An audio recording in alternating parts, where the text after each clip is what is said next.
અંબાજીની, તો ત્યાં વિકાસને લઈને વહીવટી તંત્ર દ્વારા કોરિડોર દ્વારા એક કહી શકાય કે ખાસ તંત્ર દ્વારા કોરિડોર બનાવવા માટે સરકારી જમીન ઉપર આવેલા દબાણ દૂર કરવાની કામગીરી પૂર્ણ કરાઈ છે।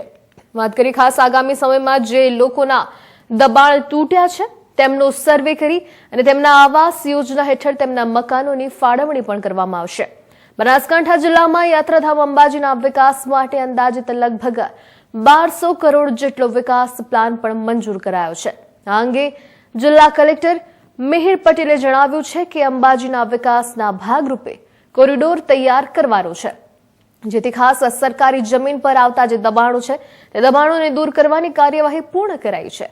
વહીવટી તંત્ર દ્વારા હાલમાં રહેવા માટે વૈકલ્પિક વ્યવસ્થા કરાઈ છે અને આગામી જે સમય છે તે આગામી સમયમાં જેટલા પણ લોકોના ઘર કહી શકાય કે તૂટ્યા છે, ડિમોલેશન કરાયા છે અને ત્યારે તેમનો સર્વે કરી પ્રધાનમંત્રી આવાસ યોજના હેઠળ તેમને તમામ લાયકાત ધરાવતા કુટુંબોને આવાસ આપવાની પણ ખાસ કરવામાં આવશે, કાર્યવાહી કરવામાં આવશે અને પ્રક્રિયા પણ પ્રગતિ કરવામાં આવશે।